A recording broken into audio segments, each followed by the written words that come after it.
তৌরাতের হাফেজ মানব কুলে মাত্র 3 জন, আর পয়দা হয় নাই সম্ভাবনা। একজন মুসা আলাইহিস সালাম, একজন তার ভাই হারুন আলাইহিস সালাম, আর একজন তার আপন ভগ্নিপতি ও চাস্তো ভাই মিস্টার কারুন। এটা কিন্তু তৌরাতের হাফেজ। 1000 পারা তৌরাত, আর তৌরাতের 1000 পারার প্রত্যেক পারায় 1000 করে আয়াত, 1000 গুণ 1000 সমান সমান 10 লক্ষ। এই 10 লক্ষ আয়াতের হাফেজ 3 জন, তার মধ্যে একজন কারুন।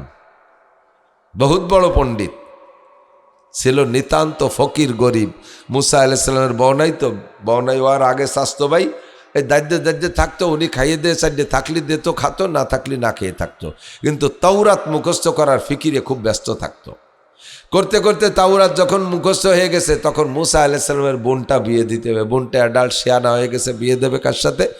নবীর বোন, নবী যেমন বোনও তেমন, বিয়ে দিতে সেরকম একটা ছেলে লাগবে না? তো খুঁজে খাইজে 2 ভাই পরামর্শ করে কয় যে আর হয় না, আমাদের বোন বিয়ে দেওয়ার মতো একমাত্র কারুনই যোগ্য। তো কারুনের সাথে বিয়ে দিয়ে দিছে।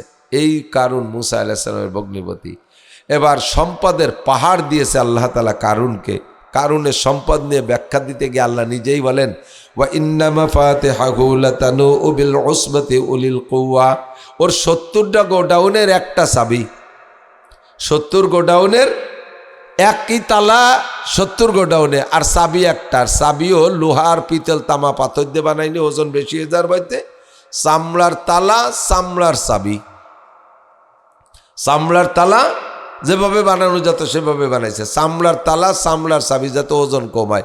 এবার 70 গোডাউনে এক চাবি, আর এক 70 গোডাউনে আর এক চাবি, এই শাহাদত আঙ্গুলের সমান চাবি, আর এক 70 গোডাউনের আর এক চাবি। লাস্টে যাইয়ে চাবি হয়েছে এত যে সমকালীন বোঝা বহনে পারদর্শী 70 জন যুবকের মাথায় চাবির বোঝা উঠোই দিলে মাথা সোজা রাখতে পারত না, খালি চাবির বারে মাথা গাড় কাইতে হয়ে যেত। টের পান নাই কি পরিমাণ? আর তার এই 70 গোডাউন ভরা প্লাস্টিক আর ওই বাঙ্গাড়ি বুঙ্গড়ি না। যেই 70টা গোডাউন ওই যে ডব বইরে প্লাস্টিক দিয়ে গাদি দিয়ে ধুয়ে দিছে, বাঙ্গাড়ির গাদি দিয়ে রেখে দিছে, ওরকম না।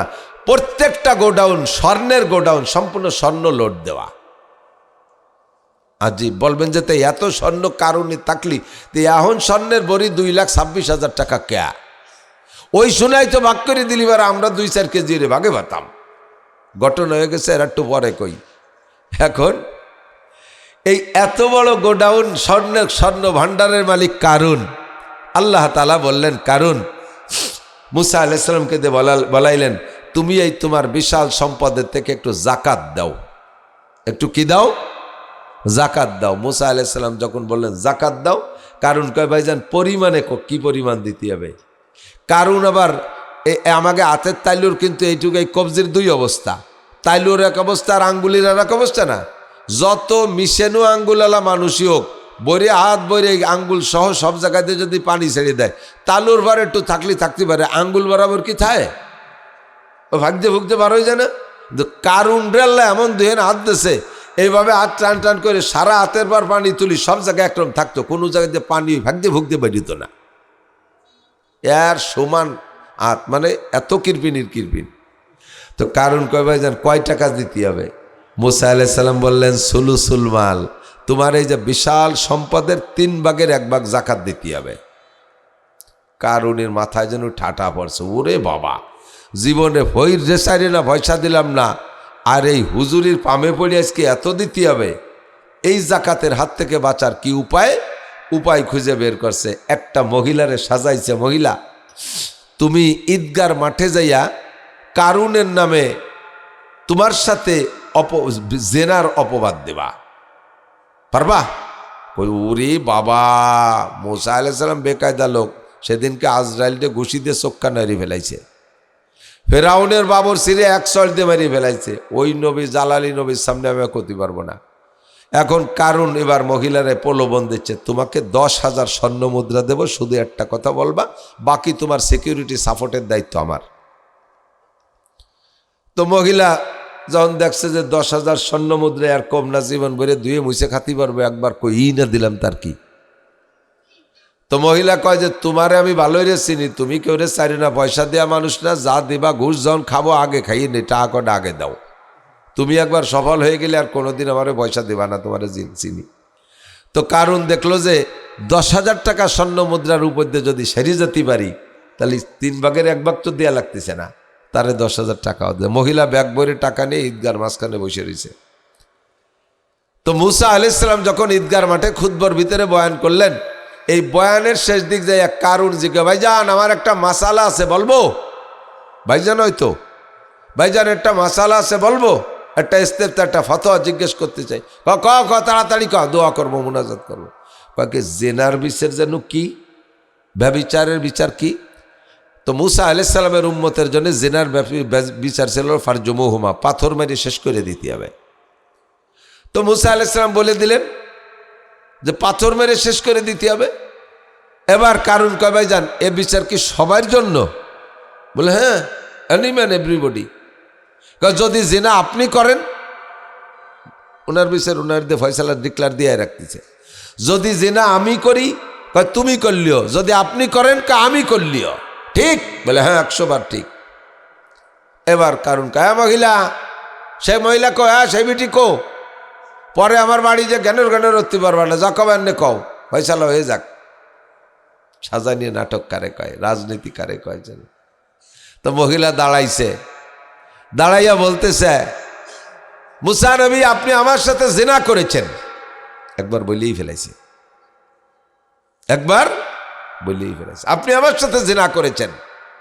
তাহলে ওদিকে আগের তো মুসা আলাইহিস সালামের তো ফতোয়া দিয়ে রাখছে যে জিনা যে করবে তারে পাথর মেরে মারতে হবে। মুসারে যদি মারতে পারে, কারণ জাকাতের হাতে বাঁচতে পারে।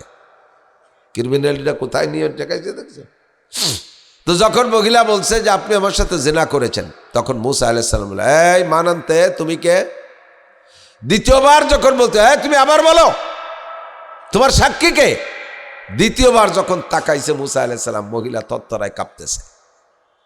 মহিলা এবার কয়, ওয়াল্লাহি বাল কাযাবতু, আল্লাহর কসম আমি মিথ্যা কথা বলেছি হে নবী মুসা। এই যে কারণ আমারে ব্যাগ ভরে সোনার টাকা দিছে, এই টাকা খাইয়ে আপনার নামে এই কইতে হবে, তাই এবারে সাজায় নিয়ে আইছে। সামনের পর ধরা পড়ে গেছে শয়তানটা। মুসা আলাইহিস সালাম এবার আর কি সহ্য এখন। মুসা আলাইহিস সালাম সাথে সাথে বললেন, আল্লাহ বিচার কি তুমি করবা না আমি করব? বিচার তুমি করবা না আমি করব? আল্লাহ পাক বললেন, তোমার বিচার তুমিই করবা, তোমার বিচার তুমি করলে তুমি তৃপ্তি পাবা, তবে আমি সহযোগিতা করব। ঠিক আছে, বিচার তুমি করো। আল্লাহ পাক রব্বুল আলামিন মুসা আলাইহিস সালামের হুকুম দিলেন, অনুমতি দিলেন, বিচার তুমি করো।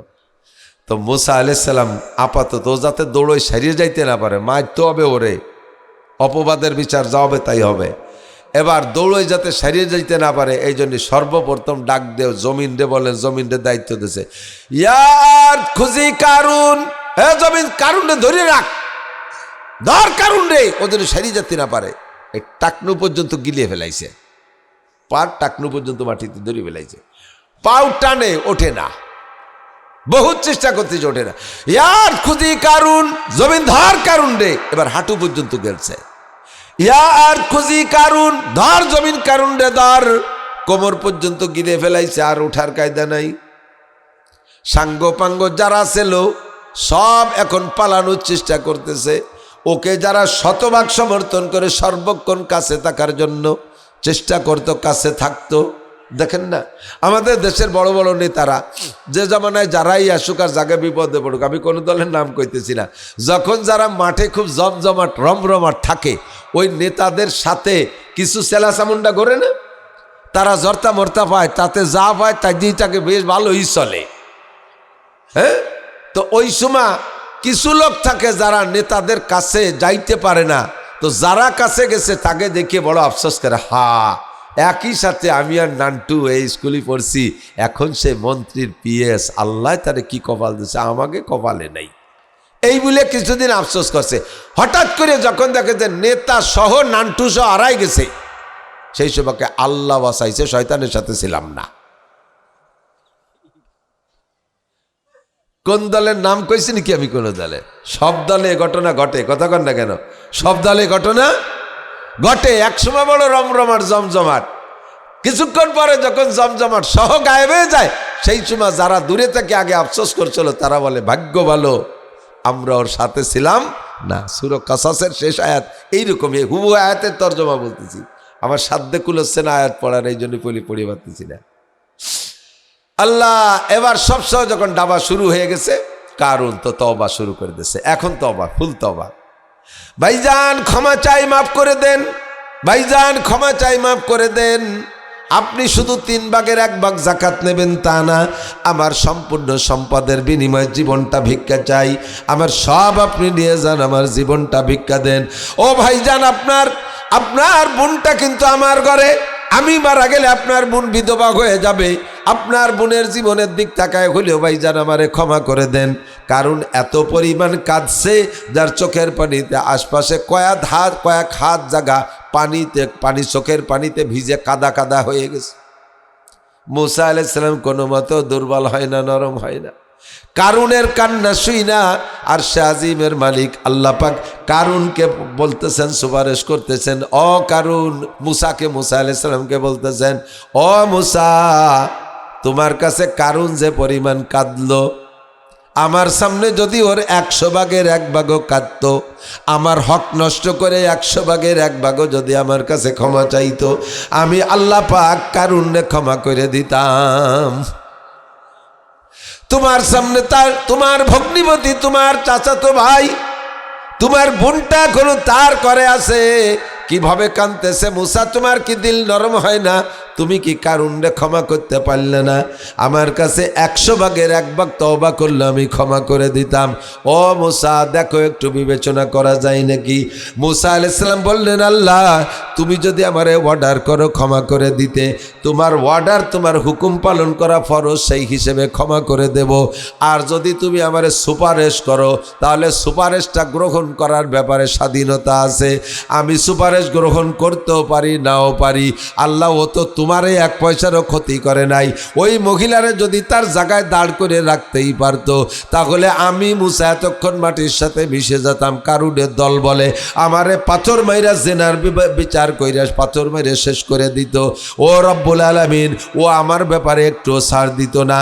কাজেই ও তো আমার ক্ষতি করছে, তোমার ক্ষতি করে নাই। তুমি যদি অর্ডার করো মাফ করে দেব, আর যদি বলো যে না সুপারিশ করতেছি, অর্ডার না, তাহলে সুপারিশের ব্যাপারে আমার অধিকার আছে, স্বাধীনতা আছে। আমি সুপারিশ খাইলেও খাইতে পারি, নাও খাইতে পারি। তবে আল্লাহ তুমি বলো তুমি কি করো। আল্লাহ কেন, আমি অর্ডার করছি না, আমি সুপারিশ করতেছি। মুসা আলাইহিস সালাম বললেন, আল্লাহ ও তো তোমারে ক্ষতি করে নাই, ক্ষতি করতে চাইছিল আমাকে। কাজে আমি ওকে কোনো মতে ক্ষমা করব না। ইয়া আর খুঁজি কারুন, ধর জমিন কারুন রে ধর। গিলতে মাটির নিচে ডাবাই নিয়ে গেছে। আল্লাহ কায় ফাকাসাবনা বিহি বিদারিহিল আরদা ফামা কানা লাহু মিন ফিয়াতি ইয়ানসুরুনাহু মিন দুনিল্লাহ ওয়া মা কানা মিনাল মুনতাসিরিন। হে আমার প্রাণপ্রিয় যুবক বন্ধুরা, তোমাদেরকে এর থেকে উপদেশ গ্রহণ করতে হবে। আল্লাহ পাক কুরআনে কারীমের ভিতরে পিছনে লম্বা এমন ইতিহাস বর্ণনা করে বলেন, ফাতাবিরু ইয়া উলিল আবসার, ফাতাবিরু ইয়া উলিল আবসার। তোমাদের যদি জ্ঞান থাকে ওখান থেকে উপদেশ গ্রহণ করো, বুদ্ধি থাকলে ওই কিসসার থেকে নিজে উপদেশ গ্রহণ করো। বড় বড় নেতার সাথে ঘুরে কিন্তু বিপদে পড়ে যাইতে হয়। লাস্টে যখন নেতা যায়, সাথে সাথে নেতার সহকারীরাও যায় কি যায় না? কারুনে গেছে, তার সাথীরাও গেছে। কারুনের বডি যতটুক প্রত্যেক দিন অতটুক করে মাটির নিচে ডাবতে থাকে, আর তার যত দালান কোটা গোডাউন স্বর্ণদানা যা কিছু ছিল সব কিছু মাটির নিচে ডাইবে যাইতেছে। কারুন যখন শেষ বেলায় ডুবিয়ে যায়, মাটির নিচে চলে যায়, গলা পর্যন্ত নেমে গেছে। মুসা আলাইহিস সালামের ব্যাপারে দেখলো কারুন যা আবার আর ক্ষমা করবে না। তখন কারুন কয়, মরিয়ে তো যাচ্ছি, আর মাফ করলো না, তাহলে শেষ কামড়টা দিয়ে যাই। মুসা, বুঝছি, মাফ কেন করলে না? আমি হয়তো জাকাত দিতাম 3 ভাগের 1 ভাগ, তুমি আর তোমার আল্লাহ আমার এই বিশাল সম্পদ দেখে লোভ সামলাতে পারলে না। আমারে মাটির নিচে ফুটে দিয়ে সব খাবা, ঠিক আছে চলে গেলাম খাইও। মুসা আলাইহিস সালামকে, আল্লাহ তুমি তো আমার চেয়ে ভালো চেনো, চললে শয়তানটার মরার আগের কথা। তুমি ওরে মাফ করতে কইলা, দেখলে ওর স্বভাব, আমি আর তুমি নাকি ওর সম্পদের লুবি। কাজেই আল্লাহ এতক্ষণ পর্যন্ত কারণের এই গোডাউনগুলো ডাবতেছিল না। যখন এই কথা বলছে যে থুয়ে গেলাম সব তোমরা দুজন খাইও, মুসা আলাইহিস সালাম কয় আল্লাহ ওর ওই অভিশপ্ত গজবের সম্পদের দরকার আমার বনি ইসরাইলের নাই, ওর সম্পদ সহ ডাবায় দাও। আল্লাহ কয় ফাকাসাবনা বিহি বিদারিহি, দার মানে ঘর, যত গোডাউন ছিল তাকে তার ঘর বাড়ি সহ ডাবায় দিলাম। ফামা কানা লাহু মিন ফিয়াতিন ইয়ানসুরুনাহু মিন দুনিল্লাহ ওয়া মা কানা মিনাল মুনতাসিরিন, ওই সময় তাকে সাহায্য করার জন্য কেউ আসে নাই, আর আজও পর্যন্ত তার পক্ষে আল্লাহর কাছ থেকে প্রতিশোধ নেওয়ার মতো কেউ দাঁড়াইতে সাহস পায় নাই। আছে কেউ প্রতিশোধ নেওয়ার মতো? আছে কেউ? আমার দেশের যুবকরা কোনো নেতার পালাই পইড়া তুমিও বেয়াদবি করবা না। নেতা যেদিন ডাইবা যাবে তুমিও সেদিন দুনিয়ায় ডাববা। এবার ওই নেতারা শুধু দুনিয়ায় ডাববে না, আখেরাতের ময়দানও ডাববে, তাদের সাথে তুমিও ডাইবা যাইবা। কুরআনে কারীমের ভিতরে আল্লাহ পাক বলেন কুল্লু উনাসিন ইউদআউনা বিইমামিহিম কুল্লু উনাসিন বিইমামিহিম ইউদআউনা ইয়াওমাল কিয়ামাতি কুল্লু উনাসিন বিইমামিহিম, সমস্ত মানুষকে কিয়ামতে যার যার নেতা সহ ডাকা হবে, নেতা সহ ডাকা হবে। তোমার নেতা কেমন ছিল? নামাজি, আসো নামাজি নেতার সাথে। নেতা যে জায়গা তুমিও যে জায়গা। তোমার নেতা ঘুষ খাইতো, ঘুষখোর নেতারে সমর্থন করেছ। নেতাও যে জায়গা তুমিও সে জায়গা। তোমার নেতা জেনা ব্যভিচার লুচ্চমি করত, তোমার নেতা মদ গাঁজা খাইতো। তোমার নেতা টনমন মারিয়ে দিত, তোমার নেতা রাস্তার পিচ খোয়া মারিয়ে খাইছে, তোমার নেতা খাল ব্রিজ মারিয়ে খাইছে, তোমার নেতা কারেন্টের খাম্বা তার সহ গিলে খেয়ে বেলাইছে, তোমার নেতা বাজারে সরকার 5টা পাকা পায়খানা দিছে, সে পাকা পায়খানাও তোমার নেতা খাইয়ে বেলাইছে। ওই পাকা পায়খানা খাওয়ার সময় তোমার একটু হাতে জর্তা মর্তা দিছে, তাও তুমি খাইছো। কাজে নেতা যে জায়গা তুমিও যে জায়গা। ইউদআউনা ইয়াওমাল কুল্লু নাসিম বিইমামিহিম, সমস্ত মানুষকে তার নেতা সহ ডাকা হবে। কাজেই যুবক তুমি তোমার নেতা নির্বাচন করো আগে। কার পিছনে লাফাইতেছো, কার পিছনে লাফাবা, কার পিছনে লাফাইতেছো, কার পিছনে লাফাবা, একটু হিসাব নিকাশ করে আসো। বলতে যে সরে চলে আসছি, আল্লাহর হকে ক্ষমা চাইলে আল্লাহ বড় সরল। আল্লাহ কয় মুসা ওর সে 100 ভাগের 1 ভাগ আমার কাছে কানলি মাফ করে দিতে হবে, তোমার কাছে হিরুম কান্নাটা কানলো মাফ করলে না। মুসা আলাইহিস সালাম জবাব দেয় আল্লাহ এই জন্যই তো তুমি আল্লাহ আর আমি বান্দা, তোমার যে গুণ ওই গুণ কি আমার সম্ভব নাকি? তোমার মধ্যে যে গুণ আছে ওই গুণ আমার মধ্যে হলে তো আমিও আল্লাহ হয়ে যেতাম। তুমি ওই ওই কথা নয় কথায় বান্দা ব্যাগটায় কান্দিয়ে দেবার, সারা জীবনের গুনাহ মাফ করে দেওয়া, তোমার ভিতরে এই যোগ্যতা না থাকলে তুমি আল্লাহ হতে পারতে না। কথা কন, আমি তো মানুষ, আমার মধ্যে ওই গুণ নাই, আমার ভিতরে ওই যোগ্যতা নাই, আমি ওই কথা নাই কথাভাবে ক্ষমা করতে পারবো না।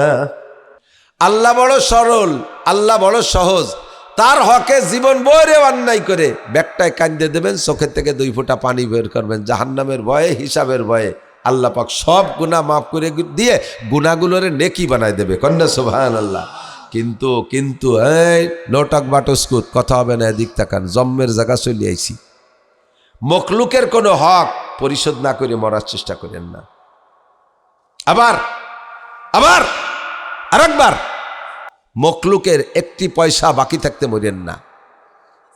চালাকি চতুরতা করে সেরে যাচ্ছেন, দুনিয়ার থেকে সেরে যাবেন। খোদার কসম, 99 নামের কসম, হাসরের মাঠে আপনার পাওনাদারকে আপনার আমল নামা থেকে 2 পয়সার বিনিময়, 100 পয়সাতে 1 টাকা, প্রত্যেক 2 পয়সার বিনিময়ে 700 রাকাত নামাজ দেওয়া লাগবে।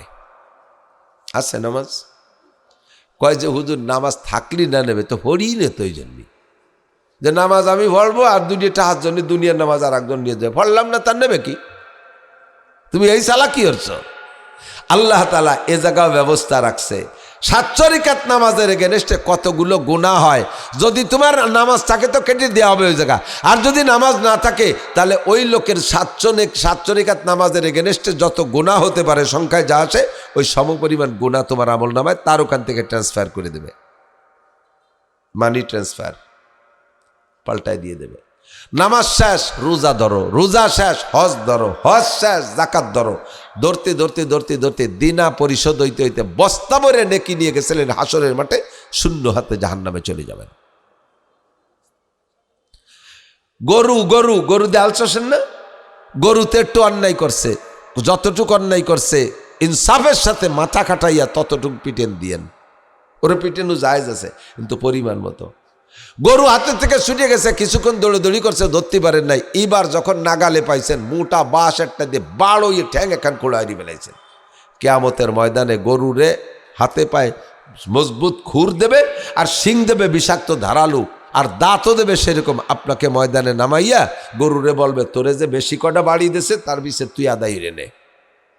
পালাবে আর গুতবে, পালাবে আর গুতবে। প্রত্যেকের বিচার দেওয়া লাগবে। হুকুকুল্লাহ, হুকুকুল ইবাদ। আব্বারের একটা ছাগল আপনার খেতে আইছে, আরে ছাগল তো আবুলা প্রাণী আসবেই, তার কি? তোমার ছেলেটা, তোমার ছেলে তারে IA B M A pass করাইছো, মানুষের বাচ্চা হইয়া লেখাপড়া শেখার পরে সে গাঁজা খায়, এবা খায়, হিরোইন খায়, ফেন্সিডিল খায়। আরে মিয়া কথা কয় এবারে মাদ্রাসার হুজুর হইয়া।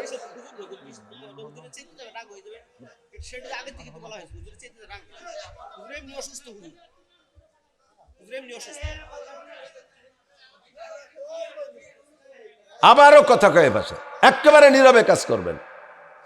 খেয়াল করি, হুকুকুল্লাহ, হুকুকুল ইবাদ, মখলুকের হক পরিশোধ করে যাওয়ার চেষ্টা করব।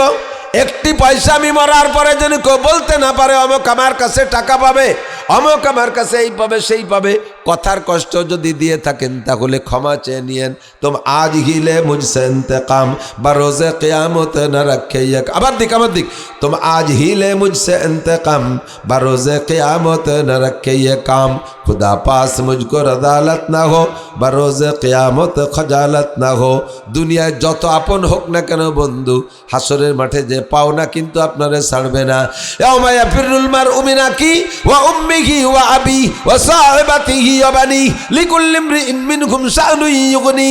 হাসরের মাঠে কু আনফুসাকুম, যার যার নিয়ে যাকে যাকে নিজস্ব চিন্তায় ব্যস্ত থাকবে। আব্বা মরলো না, ব্যস্ত দেখার বিষয় না। আব্বা আমারে 2 কাঠা জমি কম দিয়েছে, হাসরের মাঠে আব্বার গলা চিপে ধরবেন, ও বাবা কেন 2 কাঠা জমি কম দিছিলে, দিয়ে যাও। আপনি আব্বা, আপনার মেয়ে আছে, ছেলে আছে, মেয়েদেরকে বিয়ে দিয়ে দিয়েছেন, ওই পর্যন্ত শেষ। জায়গা জমি যা আছে সব ছেলেরে মরার আগে স্টাম্পে সই দিয়ে লিখে দিয়ে চলে গেছেন। ও বাবা, ভালো করে মনে রাখবেন, ওই মেয়েরা কিয়ামতের ময়দানে যে আপনি আব্বা বলে মায়া করবে না। দুনিয়ায় মেয়েরা আব্বাকে বেশি ভালোবাসে, মায়ের চাইতে আব্বারে বেশি ভালোবাসে মেয়েরা। এই জন্য দুনিয়ায় চুপ করে রইছে, আখিরাতের ময়দানে যে গলা চিপে ধরবে, আব্বা আমাকে 2 কাঠা জমি কম দিছিলে, দিয়ে যাও। আপনি বিবাহ করেছেন, স্ত্রীর দেনমোহরের টাকা বাকি আছে, দেনমোহরের টাকা বাকি। আবার বলি, দেনমোহরের টাকা বাকি আছে। আগামীকালকে এখন রাতারাত এই জায়গায় বসে নিয়ত করেন, কালকেই পরিশোধ করে দেব। যদি টাকা না থাকে তাহলে জমি খাত থাকলে লিখে দেবেন। স্ত্রীর হক কিয়ামতের ময়দানে স্ত্রী আপনাকে ছাড়বে না। নামাজ রোজা হজ যাকাত দিয়ে আপনি পুলসিরাত পার হয়ে যেতে পারেন, কিন্তু পুলসিরাত পার হওয়ার পরে আর একটা পুল হবে, ওই পুলটার নাম সিরাতুল কিসাস, ওইটার নাম হবে প্রতিশোধ গ্রহণ করার পুল। আরে পুলসিরাত পার হওয়া যত কঠিন, ওই পুল পার হওয়া হবে তার চাইতে কঠিন। নামাজ যদি 5 ওয়াক্ত থাকে, নামাজের 5টি পুরস্কারের ভিতরে একটা পুরস্কার হলো ইয়ামুরু আলা সিরাতে কাল বারক, নিয়মিত 5 ওয়াক্ত নামাজি বিদ্যুৎ গতিতে পুল সিরাত পার হয়ে যাবেন। আপনি নিয়মিত নামাজ পড়ছেন বিদায় পুল সিরাতটা পার হয়ে গেছেন, কিন্তু স্ত্রীর হক দেন, মোহরের টাকা দেন নাই, আপনি মানুষের বাসের টাকা ভাড়ার টাকা দেন নাই, দোকানেতে বাকি খেয়ে গেছেন, পরিশোধ করেন নাই। এমন করে কত টাকা কর্জ নেছেন তা কোনোদিন দেন নাই, মানুষের হক নষ্ট করছেন, এইগুলো আপনি পরিশোধ করেন নাই। এবার পাওনাদার আর দিনাদারকে ওই পুলের 2 পাশে মুখোমুখি উঠাই দেওয়া হবে। আপনার স্ত্রী সর্বপ্রথম এসে ধরবে, বুড়ো টাকা ফেলা, বুড়ো টাকা ফেলা। আমি কি টাকা বাবা? দেনমোহরের টাকা আমার 16 বছরের যৌবন নিয়ে তোমার বাড়ি আইছিলাম, বাঙ্গা কাঁঠালের মতো ভাঙ্গি চুরিয়ে খাইছো, কোনোদিন সাইড দিয়ে পয়সা দাও নাই। তোর 1 ডজন চাল ভাই আমি পেটে জন্ম দিছি, তারপরে ডেলিভারির সময় যে কষ্ট হয়েছে, 2.5 বছর করে দুধ খাওয়াইছি আটারে, কোনোদিন দুধের চা দিছিস? বুড়ো শয়তান, শেষমেশ কলাম যে বাড়িতে একটু জায়গা লে দিয়ে যা, তাও দিস নেই। তোর 27 সাল রাইছে আমার গেটি ধরে বাড়িতে বের করে দিছে, টাকা ফেলা। আর ওই জায়গা জ্যাম হয়ে যাবে, একদিক দিয়ে বুড়ো আর একদিক দিয়ে মহিলা, পিছন যেতে আরও গাড়ি আসতেছে, আরও পাওনাদার। আল্লাহ কয় ফেরেশতারা ও জায়গা যানজট ঠেক কী ধরনের ভিড় হয়েছে গা। আল্লাহ সে এক বুড়ি এসে বুড়োর দাড়ি ধরে ফেলেছে, গলা চিপে ধরছে, কয় কী হয়েছে ঘটনা কি? কয় দেনমোহরের টাকা পাবো। কয় দাও, দিয়ে দাও। কয় সে বুড়ো তো আইছে আর খালি হাতে সে জামার টাকা দিয়েছিল মরার সময়, তাতে পকেট নাই। কাফনের কি পকেট আছে নাকি? একটা পয়সা নিয়ে আসিনি। কি দিয়ে কী করবো? কয় যে 700 রাকাত নামাজ প্রত্যেক 2 পয়সার বিনিময় বুড়োর আমল নামার থেকে বুড়ির আমল নামার ট্রান্সফার দাও। নামাজ দেশে কয় যে আল্লাহ এখনও বহু বাকি, কয় রোজা কয়টাও দিয়ে দাও। তারপরে আরও তো বাকি রয়েছে, পরে 4টে উমরা করছিল, ওও দিয়ে দাও। একটা হজ করছে, দাও, তাও দিয়ে দাও। কুরবানি যা দেশে তাও, এই সব দেওয়ার পরে কয় যে এখনও 400 টাকা পাবে। এখনও তো এর কি করবো? কয় যে তাহলে বুড়ির কোনো গুণা থাকলে ওইটা বুড়োর আমল নামায় ঢুয়ে দাও। হাসি উড়োই দিয়েন না। জিন্দেগিতে মানুষ হিসেবে গুনাহ করি না তা না, ইচ্ছায় অনিচ্ছায় হয়ে যায়। তবে আমার বিশ্বাস এখন পর্যন্ত আমার বিশ্বাস, আমার কাছে 2টা দোকানে, একটা দোকানে ওই ইলেকট্রনিক্সের দোকানে 10,000, আর ব্যাটারির দোকানে ওই একই মালিকের দোকানে ওই 20 টাকা তাকে পাওনা আছে। ছেলে মেয়েরকে আমি সব লিখে রাখছি, কে কি পাবে না পাবে সব লিখে রাখছি। ওর কাছে বাবার আমি পাবো ছাড়া আর আমার কাছে কেউ চাইরে নাও পাবেন না। আমার কাছে 4টি পয়সা পাওনাদার আল্লাহর ফজলে এখন কেউ নেই। আমি ডেলির কর্মচারীদের কিষেনের টাকা বাড়িতে বেরোনোর আগে দিয়ে আসি হিসেব করে। আমি রাস্তায় মরে যেতে পারি, ছেলে মেয়েরা যদি না দেয়, ওরা যদি বলে উনি হুজুর ইজন মরে গেছে, যাগ্য 2 দিন এমনি খাটিয়ে দিছি, আর কিনা দেবে টাকা, এইগুলো তারা নিল না। কিন্তু ওই টাকা তো দুনিয়ায় আপাতত থামিয়ে রয়েছে, হাসনের মাঠে সুযোগ পাইয়ে ছাড়বে না আমারে। আমি ডেলির টাকা ডেলি দিয়ে চলে আসি। রাস্তায় যে কোনো সময় চলে যেতে পারি। কুল্লু নাফসিন যায়কাতুল মাউত, সমস্ত প্রাণী মরণশীল। কথা বলেন, শুধু আপনারা নগর কান্দালারা মরবেন না, এনে যারা আছেন এরা তো মরবেন না। কথা কয় না আল্লাহ? মরবেন। কবে মরবেন জানা আছে? আজকে ফজর পর্যন্ত বেঁচে থাকবেন। একজন লোক বলেন তো কে আছেন এরকম সাহস আছে? তাহলে 24 ঘন্টা মরণ আমার কাঁধে চড়া, যে কোনো সময় ডাক এসে যেতে পারে। আমি এখান থেকে স্টেজ থেকে নেমে নাও যেতে পারি, হতে পারে কি না? তাহলে আমার সবসময় প্রস্তুত থাকতে হবে না?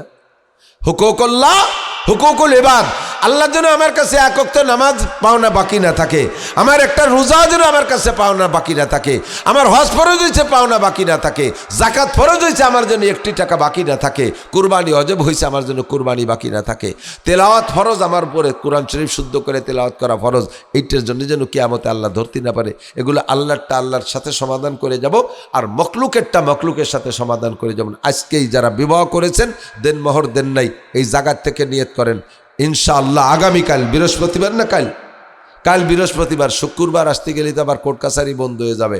কমপক্ষে একটা স্টাম্প লিখেও বোন নামে লিখে থুয়ে যান, তোমার দেন মোহরের টাকার বিনিময়ে হিনতে 5 কাঠা জমি, তোমার এই দেন মোহরের বিনিময়ে 5 কাঠা জমি, ওই জমিটা। আর একটা কথা হলো, বেগুনি তেল দিলি যায় কোথায়? কথা কন, গ্রামের একটা কথা আছে না, বেগুনি তেল দিলি যায় কোথায়? পেটেই যায়। বেগুনি তেল দেশের ওই বেগুন আপনি খাবেন না, তাহলেও যায় কোন জায়গা? পেটেই যায়। বউরে দেন মোহরের টাকা দিলে যায় কোথায়? আপনার ছেলেমেয়ের পিছনে সেই খরচ করবে, আবার ছেলেমেয়েদের মধ্যে বন্টন হবে। তাহলে আপনি দেবেন না কেন? ফাঁকে আপনি দেনা পরিশোধ হন কেন? দেন মোহরের টাকা দেবো কেন? ওই মহিলাটা তার সতীত্বকে বহুত যত্ন করে রেখেছে, আপনার সামনে আপনি তার একটা স্বামী হবেন, আপনাকে তার একটা সতীত্বপূর্ণ দেহ উপহার দেবে, আপনি ভোগ করে ব্যবহার করে আনন্দ পাবেন।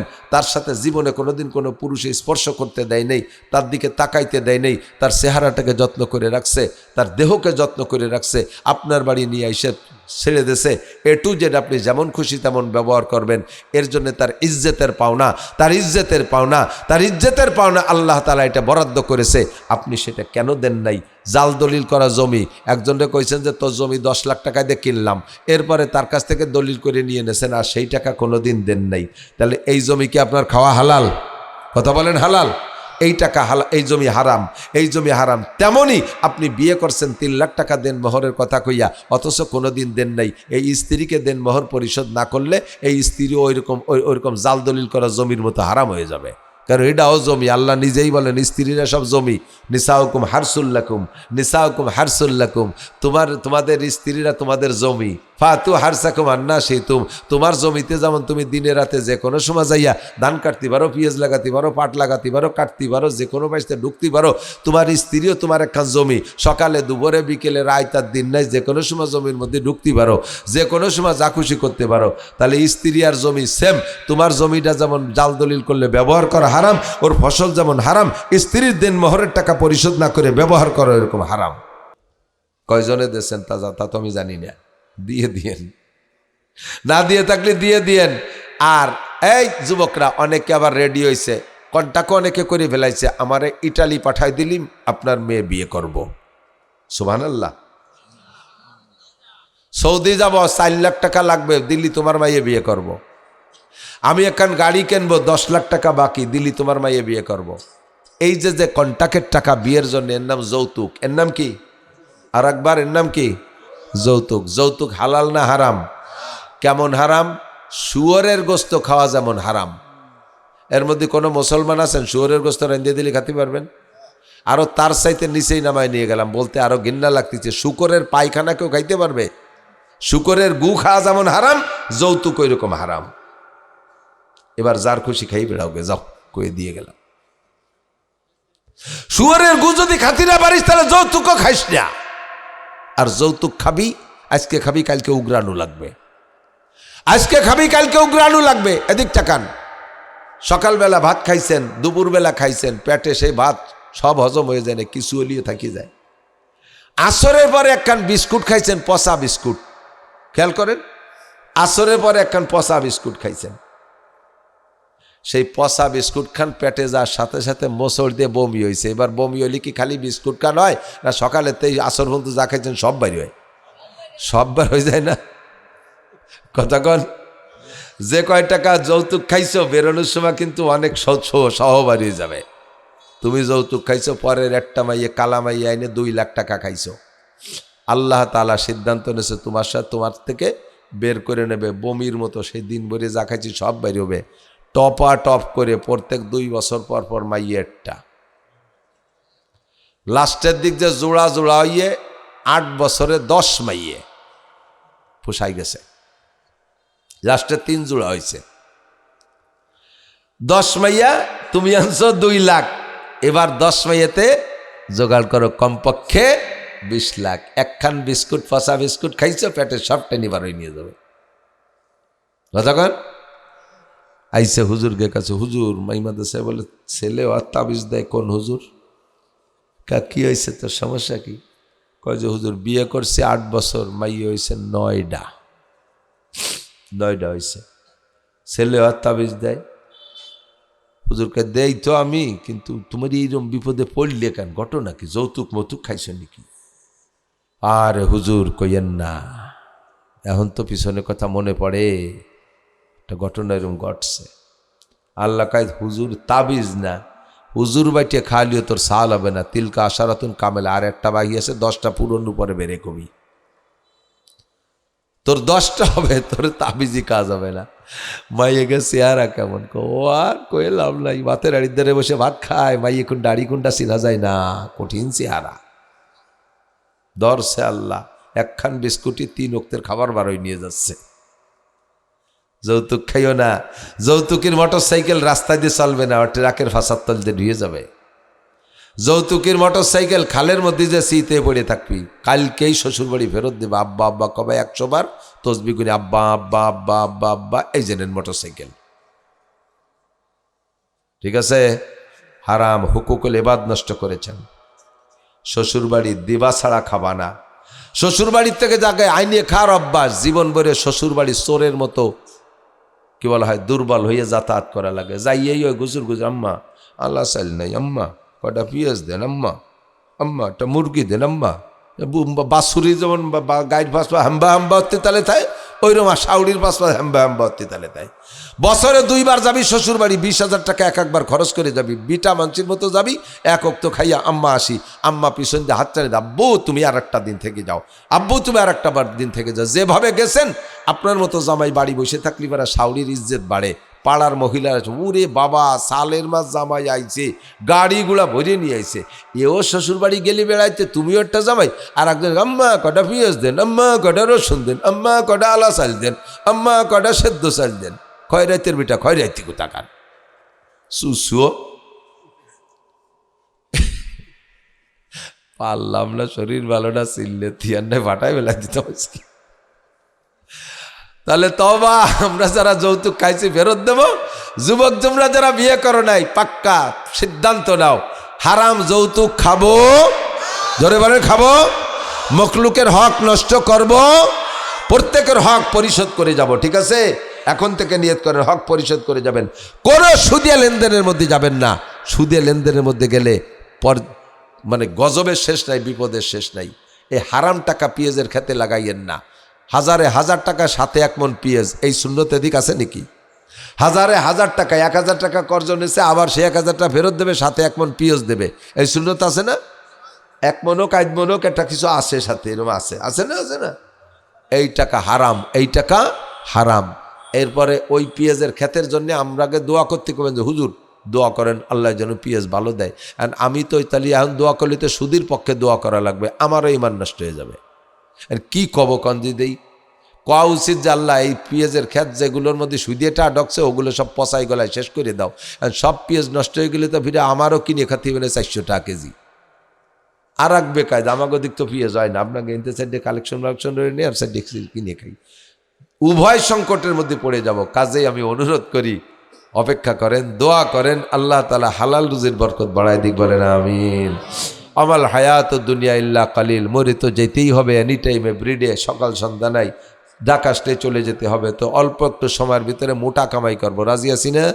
অল্প একটু সময়ের ভিতরে মোটা কামাই, হায়াত কম সময় কম কামাই বেশি, ডিউটি কম বেতন বেশি, পরিশ্রম কম পারিশ্রমিক বেশি। জামাতে নামাজ পড়বো, নড়াচড়া করবেন না, জামাতে নামাজ পড়বো। শুধু আজকে এই মাঠে যদি মসজিদ ছাড়া এখানে নামাজ পড়েন তাহলে 1 ওয়াক্তের বিনিময়ে পাবেন 27 ওয়াক্ত নামাজের নেকি। আর যদি জামে মসজিদে যে জামাতে পড়েন তাহলে 527 ওয়াক্তের নেকি। নামাজ 1 ওয়াক্ত সোয়াব 527 ওয়াক্ত। সময় কম কামাই বেশি, কারণ আমরা আমরা শেষ নবীর বিসিএস ক্যাডার উম্মত, জন্মের সাথে সাথে আমরা বিসিএস পাস, আমরা আলকাতরা বিশেষজ্ঞ। আজির খাতায় সই দেওয়ার সাথে সাথে 3 লাখ টাকা বেতন, মনে আছে নাকি কথা? আজির খাতায় সই দেওয়ার সাথে সাথে মাসের শেষে 3 লাখ টাকা বেতন। ছোট্ট ছোট্ট আমল করে বস্তা ভরে নেকি পাবো। কোরআন শরীফের 3টি অক্ষর আমার সাথে একটু পড়েন, ধ্যান কত দূর নেকি আল্লাহ দিয়ে দেয়। আলিফ লাম মিম, সূরা বাকারার প্রথম আয়াত, 3 অক্ষর দিয়ে আয়াত, 30টা নেকি পেয়ে গেছেন, 30টা নেকি পেয়ে